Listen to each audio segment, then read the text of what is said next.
우리 남자들이 아주 우렁찬 찬양이었습니다. 제가 보기에 우리 김갑산 청년이 딱 쓰니까 중심이 딱 잡힌 것 같은 것이. 여러분 김갑산이 누군지 아십니까? 칠갑산이 아니고 김갑산입니다. 우리 김용실 집사님, 최은숙 권사님 아드님입니다. 제일 잘생긴 사람입니다. 저기 제일 잘생긴 사람이 그 사람. 듬직하고 얼마나 귀한지 모릅니다. 앞으로 우리 찬양대 사역 열심히 하도록 여러분 격려 박수 한번. 감사합니다. 이스라엘 백성들은 애굽에 내린 10가지 재앙 끝에 드디어 출애굽을 하게 됩니다. 종으로 살던 인생들이 자유자가 된 것입니다.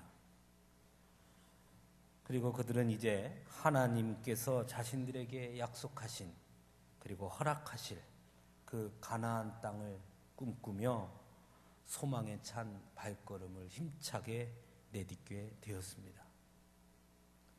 불과 얼마 전까지만 해도 아무런 소망이 없는 그런 인생들이었는데 이 출애굽 사건을 통해 그들은 하나님의 축복을 기대하는 인생들이 되게 된 것입니다. 하지만 그런 그들의 기대와 소망은 한순간에 큰 두려움과 절망으로 바뀌게 됩니다. 애굽에서 나온 지 얼마 되지 않아 홍해 바다 앞에 그들은 이르렀고 그들의 뒤에는 전차의 굉음 소리와 함께 애굽 군대가 달려왔습니다.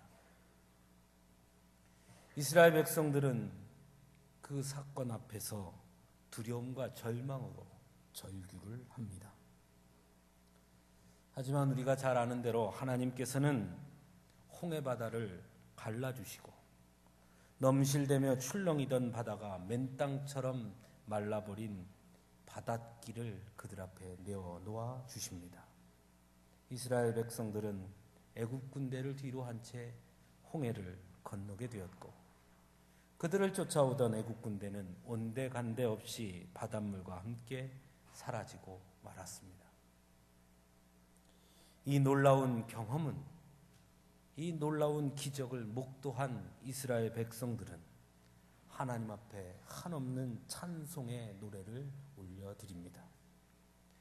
내가 여호와를 찬송하리니 그는 높고 영화로우시며 말과 그 탄자를 바다에 던지셨음이로다. 여호와는 나의 힘이여 노래시며 나의 구원이시로다. 그는 나의 하나님이시니 내가 그를 찬송할 것이요 내 아버지의 하나님이시니 내가 그를 높이리로다. 어찌 이런 찬송을 하지 않겠습니까? 바다가 갈라지고 그 위험의 순간에 하나님의 인도하시고 보호하심을 경험했으니 어찌 이 찬송을 올리지 않을 수 있겠습니까? 홍해바다를 건넌 이스라엘 백성들은 아마 이제 더 이상 자신들에게 두려운 것은 없다고 생각했을 것입니다. 애굽에 내렸던 10가지 재앙과 홍해가 갈라지는 놀라운 기적을 통해 그들은 하나님의 능력이 얼마나 큰지, 하나님의 힘이 얼마나 위대한 것인지 분명하게 경험했기 때문입니다. 더군다나 하나님께서 자신들에게 가나안 땅을 약속하셨고 젖과 꿀이 흐르는 가나안 땅으로 인도해 주실 것이라는 그 확신을 갖기에 홍해 사건은 충분했습니다. 하나님이 자신들과 함께 하시니 이제 우리 앞에 어떠한 장애가 있다 하더라도 우리는 두렵지 않다.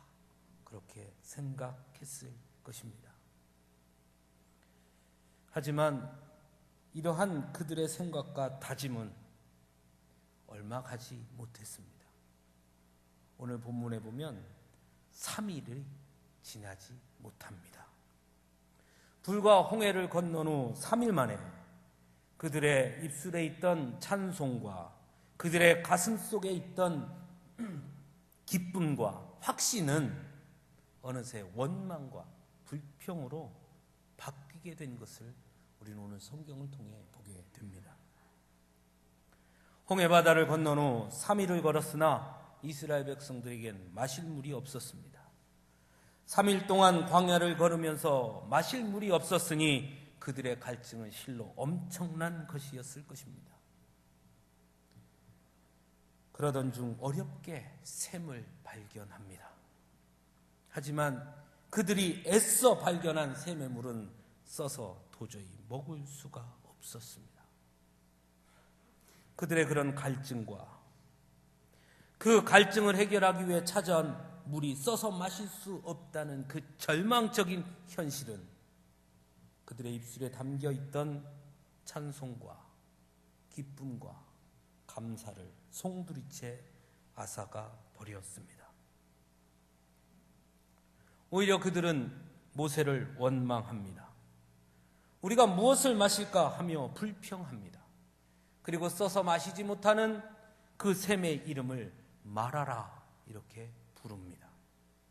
히브리어로 마라라는 말은 쓰다라는 말과 함께 또 다른 뜻이 있습니다. 그 뜻은 바로 반항하다라는 의미입니다.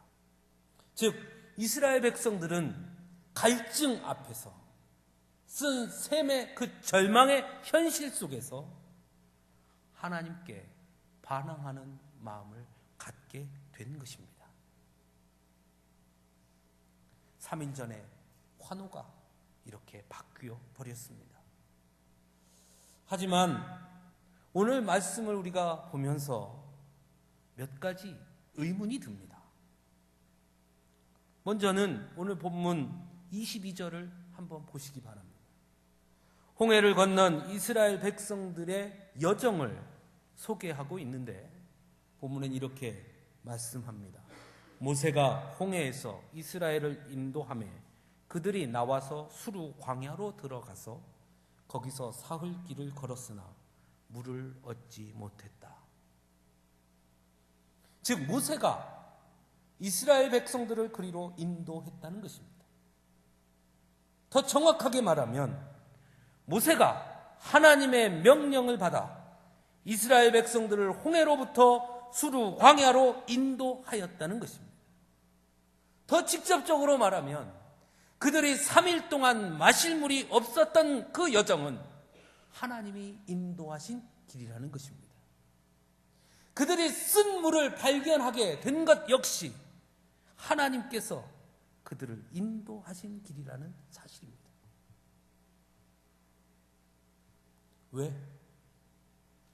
왜 하나님께서 이스라엘 백성들을 3일 동안 갈증에 시달리게 했으며 왜 하나님께서는 이스라엘 백성들 앞에 쓴물이 나는 마라의 샘을 만나게 하셨을까 하는 것입니다.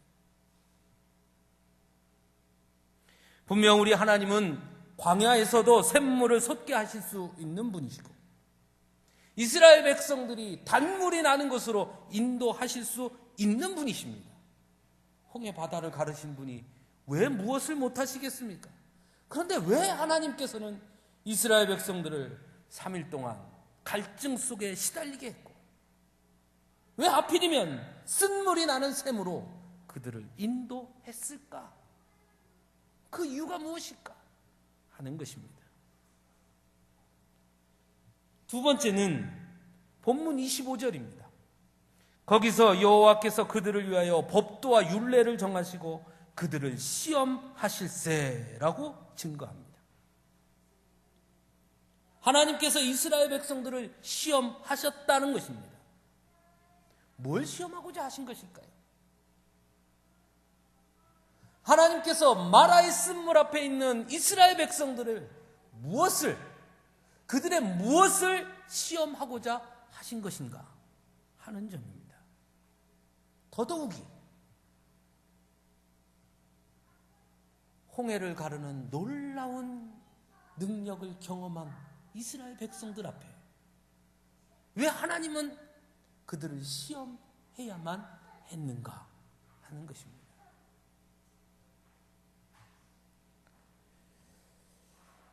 많은 사람들은 종종 예수님을 믿기만 하면 탄탄대로가 펼쳐질 것이라고 말합니다.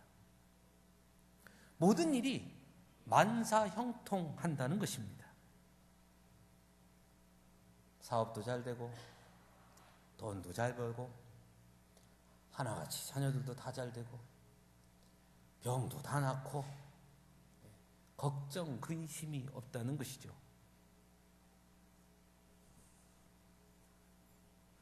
정말 그렇습니까?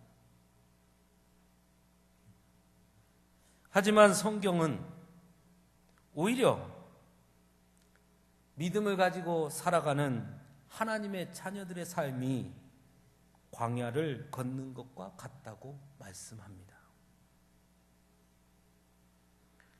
그 길은 하루아침에 건널 수 있는 길도 아니고, 그래서 때로는 갈증을 느낄 때도 있고, 더위에 지쳐 쓰러질 때도 있고, 추위를 떨며 새우잠을 자야 할 때도 있고, 모래 폭풍을 만날 때도 있고, 들짐승과 대적자들로 인해 두려움을 경험할 때도 있는, 때로는 위험에 처할 때도 있는 그런 인생. 그것이 우리가 걷는 인생이라고 우리에게 가르쳐 줍니다. 이스라엘 백성들은 출애굽했습니다. 출애굽하는 과정에서 그들은 아무것도 하지 않았습니다. 홍해바다를 건넜습니다. 그 역시 그들은 아무것도 하지 않았습니다. 가만히 있었으나 이스라엘 백성들을 애굽에서 건져주셨고, 가만히 있었으나 애굽 군대로부터, 홍해바다로부터 그들을 건져주셨습니다. 만사형통입니다. 가만히 있으면 됩니다. 하나님이 하셨으니 말입니다. 구원받기 위해 이스라엘 백성들이 노력한 것은 없습니다. 홍해바다를 건너기 위해 그들이 노력한 것도 없습니다.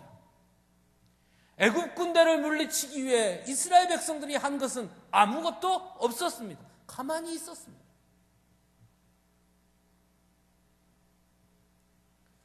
우리 또한 마찬가지입니다. 우리는 구원받은 백성입니다. 그렇게 믿으십니까? 우리가 구원받은 자녀가 되는데 우리가 한 것이 있습니까? 우리가 무엇을 했습니까? 예수님이 십자가를 지실 때 그 십자가에 우리가 함께 달린 적이 있습니까? 그 아픔을 우리가 함께 경험했습니까? 겟세마네 동산에서 기도하시는 그 예수님 곁에 함께 울며 기도했습니까? 우리는 아무것도 하지 않았습니다. 우리는 그저 가만히 있었습니다. 하나님의 전적인 은혜로, 하나님의 사랑으로 우리는 구원받은 백성이 되었습니다. 마치 이스라엘 백성들이 가만히 있었으나 출애굽한 것처럼, 가만히 있었으나 홍해 바다를 건넌 것처럼, 가만히 있었으나 애굽 군대를 물리쳐 주신 것처럼 우리는 가만히 있었으나 하나님의 자녀가 되었고, 가만히 있었으나 구원받은 백성이 되었고, 가만히 있었으나 죄의 종에서 의의 종이 되었고, 가만히 있었으나 종에서 자유자가 되었습니다. 그런데 이스라엘 백성들은 가나안 땅 갈 때까지 그렇게 하면 되는 줄 알았습니다. 가만히 있으면. 그래서 자신들의 앞길에는 항상 형통한 길이, 문제가 생기면 가만히 있으면 하나님이 알아서 척척척 해주십니다.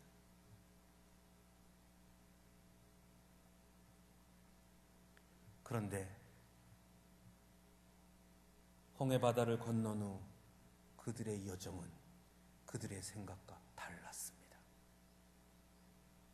3일 동안 마실 물이 없습니다. 애써 발견한 샘은 써서 마실 수가 없습니다. 가나안 땅으로 가는 그들의 발걸음이 홍해 바다를 건넌 이후 그 길이 험난함을 경험하게 된 것입니다.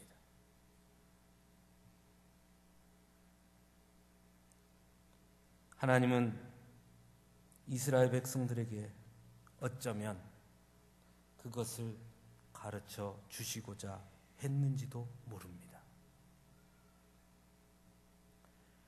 본문 26절에서 너희 하나님 여호와의 말을 들어 순종하고 내가 보기에 의를 행하며 내 계명에 귀를 기울이며 내 모든 규례를 지키면 내가 애굽 사람에게 내린 모든 질병 중 하나도 너에게 내리지 아니하리니 나는 너희를 치료하는 여호와임이라 말씀합니다.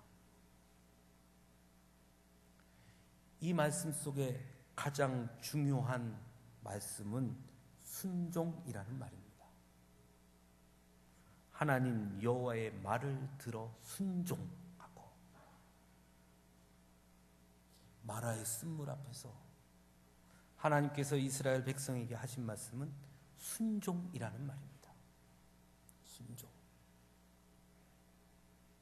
이스라엘 백성들은 출애굽을 하고 홍해 바다를 건넌 이후 만사형통 탄탄대로 가만히 있으면 저절로 주어지는 가나안 땅을 꿈꿨으나 우리 하나님은 이스라엘 백성들에게 순종을 말씀하십니다. 예수님께서도 말씀합니다. 누구든지 나를 믿는 자는 영생을 얻을 것이다. 나를 믿는 자는 죽어도 살겠고 살아서 믿는 자는 영원히 죽지 아니하리라. 주님을 따라가는 길엔 우리에게 약속하신 영생이 있습니다. 그 말씀만 하셨으면 참 좋겠으나 우리 주님은 이 말씀도 하셨습니다. 누구든지 나를 따르려거든 자기를 부인하고 자기 십자가를 지고 나를 따르라. 누가복음 13장 24절에서는 좁은 문으로 들어가기를 힘쓰라. 내가 너희에게 이르노니 들어가기를 구하여도 못하는 자가 많으리라.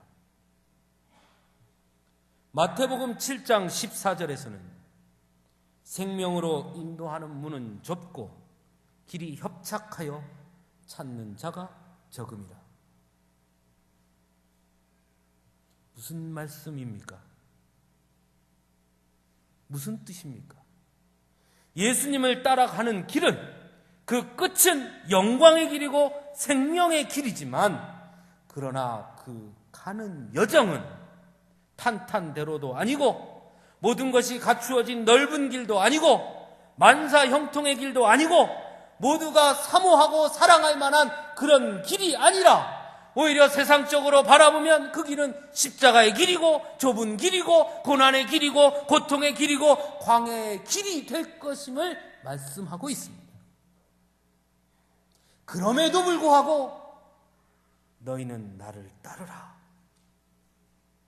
그럼에도 불구하고 그 물이 좁아도 그래도 너희는 그 길을 따르라 말씀하는 것입니다. 마라의 쓴물 앞에 있는 이스라엘 백성들에게 하나님은 동일하게 말씀하십니다. 3일 동안 물이 없어 갈증하는 그 길을 걷더라도 발견하는 물이 써서 마실 수 없는 그 쓴 샘을 만나게 되더라도 그러더라도 너희는 내가 너희에게 약속한 가나안 땅의 약속을 믿고 순종하면 내가 너희와 함께 할 것이다. 사랑하는 성도 여러분, 거짓에 속지 마십시오. 예수님이 우리에게 약속한 것은 영광이고 기쁨이고 감사고 충만함이고 즐거움이고 이 세상에 그 어떤 것보다 좋은 것이며 틀림이 없습니다. 하나님의 나라는 그런 곳입니다. 눈물도 없고 아픔도 없고 고통도 없는 곳입니다. 그것을 우리에게 하나님께서 주신다고 약속하신 줄로 믿습니다. 우린 그것을 바라봅니다. 그러나 그 가는 길은 좁은 길입니다. 그 가는 길이 좁은 길이 아니라고 말하는 것이 잘못된 것입니다. 좁은 길입니다. 홍해바다를 건넌 이스라엘 백성들에게 하나님은 그것을 가르쳐 주십니다. 내가 너에게 약속한 가나안 땅에 가는 길, 만만한 길이 아니야. 쉬운 길이 아니야. 가만히 있다고 저절로 되는 게 아니야. 그 길에 너에게 요구하는 것이 있어. 그것은 무엇이냐 하면 그 길이 고난의 길이라는 것을 알고 그럼에도 불구하고 순종할 수 있어야 한다는 것입니다. 애굽에서 그들이 나올 때 그들은 아무것도 하지 않았으나 가나안 땅에 들어갈 때 하나님이 그들에게 요구한 것은 순종이었다는 것을 여러분 기억할 수 있어야 합니다. 이것을 이스라엘 백성들은 몰랐습니다. 우리가 가야 하는 길이 그 길이 될 수 있다는 것을 그들은 인정하지 않았습니다. 그래서 원망합니다. 불평합니다. 조금 전에 우리 고장로님 기도해 주신 것 중에 제가 감동을 받은 데가 있습니다. 뭐냐면 죽으면 아프지도 않고 고통도 없다는 겁니다. 살아있기 때문에 아픈 겁니다. 살아있기 때문에 걱정도 있는 것이고요. 살아있기 때문에 감사한 것이죠. 그래서 고통도 아픔도 때론 살아있음에 느끼는 것이니까 감사할 수 있는 것입니다. 가끔 병원에 가면 의사가 그럽니다. 목사님, 이게 다 스트레스입니다. 그럼 제가 이렇게 답합니다. 스트레스 없이 사는 사람 있습니까? 죽음은 없습니다. 아파도 스트레스 받아도 사는 게 나을 것 같습니다. 그렇지 않습니까? 아이고 스트레스 받으니 차라리 죽어야겠다. 우리 김현희 권사님, 아이고 무릎 아프니까 그냥 아픈 것보다 그냥 죽어버려야겠다. 그러십니까? 아니죠. 살아있으니까 무릎도 아픈 겁니다. 살아있으니까 머리도 아프고 살아있으니까 소화도 잘 안 되는 겁니다. 그러니까 아이고 죽겠네가 아니라 하나님 감사합니다. 여전히 살아서 배 아픈 걸 다 경험합니다. 하나님 감사합니다. 내 살아있으니 무릎도 아프네요. 하나님 감사합니다. 살아있으니 걱정도 하고 살아있으니 염려도 합니다. 하나님의 약속이 있으니 그 약속을 향한 믿음이 있다면 고난의 길, 갈증의 순간, 절망의 순간, 고통의 순간, 광야의 외로움의 순간에 처하더라도 하나님의 약속이 있으니 내가 그 길을 향해 가고 있으니 고난이 있고 고통이 있고 외로움이 있고 갈증이 있는 것이니 감사하는 것입니다. 그것을 알아야 하는 것입니다. 사랑하는 성도 여러분, 주님은 우리에게 가장 좋은 것을 약속했으나 그 주님이 약속하신 그 약속을 향해 가는 길, 우리 주님을 따라가는 길, 하나님이 약속하신 축복의 땅 가나안에 가는 길은 광야의 길이라는 것을 기억할 수 있기를 간절히 바랍니다. 그래야 감당할 수 있는 것입니다. 그래야 이길 수 있는 것입니다. 그래, 원래 그 길이 좁은 길이야. 그래, 원래 그 길이 쉽지 않은 길이야. 그래, 그래서 사람들이 그 길을 찾지 않아. 그래서 하나님이 나를 택했어.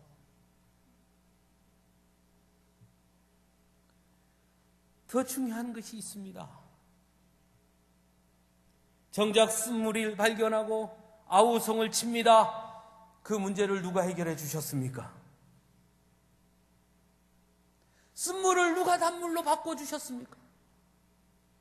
그 갈증을 누가 해결해 주셨습니까? 우리 하나님이 하셨습니다. 우리 하나님이 했습니다. 무엇을 의미합니까?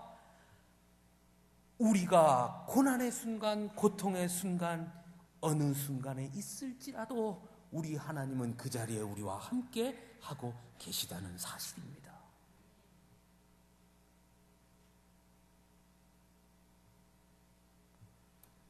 때로 사람들은 큰일 앞에서는 대범해집니다.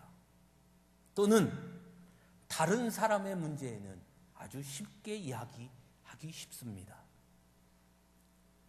권사님, 뭘 걱정해? 하나님이 다 해주실 거야. 왜 이렇게 믿음 없이 그렇게 걱정하고 그래? 기도하면 되지. 왜 하나님한테 못 맡기고 참 믿음 없이 하나님한테 맡겨? 뭘 그걸 걱정하고 그래?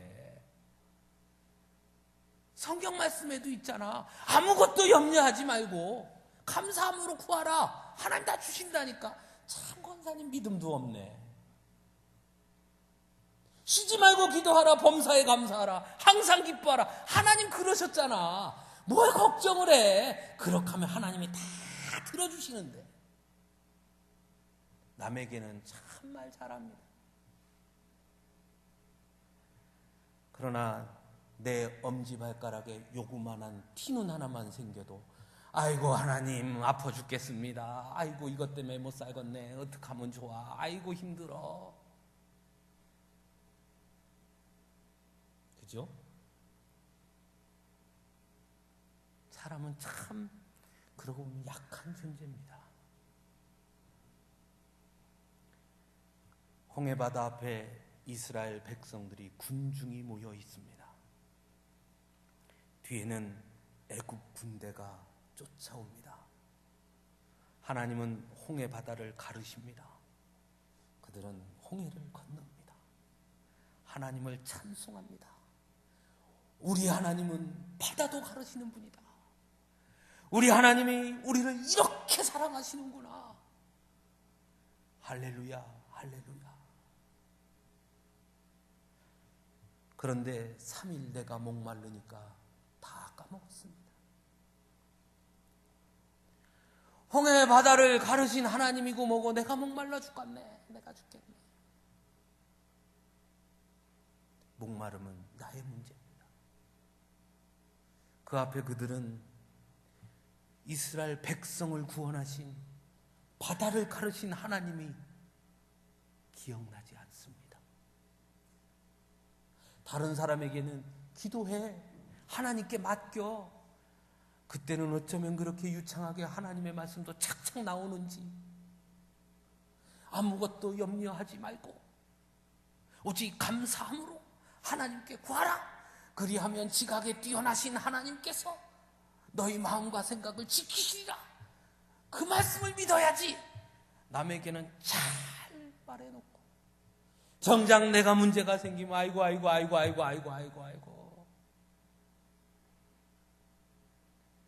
목사님 기도도 웬만해야 나오지요.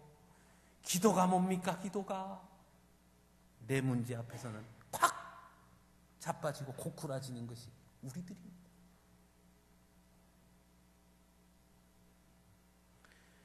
우리 하나님은 오늘 마라 앞에 있는 그 쓴물 앞에서 갈증을 느끼며 헉헉대는 이스라엘 백성들에게 말씀합니다.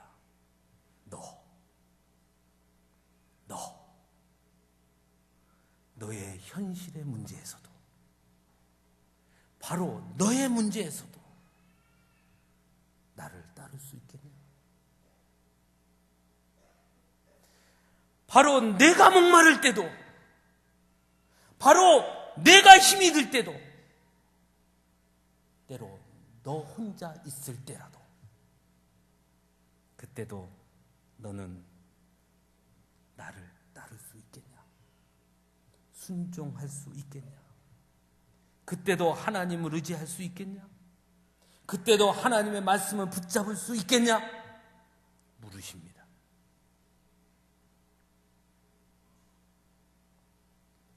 사랑하는 성도 여러분, 분명 우리는 하나님의 은혜를 받은 사람들입니다. 우리는 구원받은 백성입니다. 하나님은 우리에게 가장 좋은 것으로 예비해 주신 줄로 믿습니다. 우리는 모두 거기에 가게 될 것입니다. 그러나 그 가는 길은 힘이 들 겁니다. 포기하고 싶을 때도 있고 고통스러울 때도 있습니다. 짊어져야 할 십자가가 있습니다. 그러나 그 십자가만 보면, 그 고통만 보면, 그 어려움만 보면, 그 문제만 보면 포기하게 됩니다. 하지만 그 자리에서 나를 구원해 주신 하나님의 감격을 기억하며, 홍해바다를 가르신 하나님의 능력을 기억하며, 쓴물을 단물로 바꿔주실 하나님의 은혜를 기억하며, 우리에게 약속하신 가나안 땅을 바라보면, 우리에게 허락하신 하나님의 나라를 바라보면, 나 혼자 그 길을 걷는 것이 아니라 우리 하나님께서 나와 함께 걷고 있다는 사실을 기억하면, 우리는 그 고난의 길, 그 광야의 길, 그 십자가의 길을 마침내 걸어서 약속하신 그곳에 이르게 될 줄로 믿습니다. 하나님은 이스라엘 백성들에게 그것을 가르쳐 주시기 원하셨습니다. 지금은 사순절 기간입니다. 여러분, 사순절 기간을 어떻게 보내고 계시는지요? 지난 주일에 저는 사순절 기간 하나님의 마음, 하나님의 아픔을 함께 느끼며 보내자 말씀을 드렸습니다. 오늘은 이번 한 주간 여러분 사순절을 보내며 이 말씀을 드리고 싶습니다. 고난이 있고 고통이 있고 아픔이 있고 십자가가 있다는 것은 하나님의 은혜를 기억하게 해주신 하나님의 사랑임을 기억하며 보낼 수 있기를 간절히 바랍니다. 힘이 드십니까? 십자가를 기억하십시오. 앞이 보이지 않습니까? 하나님의 약속을 기억하십시오. 그러면 우리는 갈 수 있습니다. 우리 하나님이 우리와 동행해 주시고 쓴물을 단물로 바꿔 주셔서 우리의 목을 축여 주실 것이고 우리의 문제를 함께 해결해 주실 것이기 때문입니다. 사랑하는 성도 여러분, 우리 모두 하나님이 약속한 그 자리에, 그 영광의 자리에 모두 함께 서서 하나님을 찬송할 그날을 볼 수 있기를 간절히 축원합니다. 기도하겠습니다. 사랑해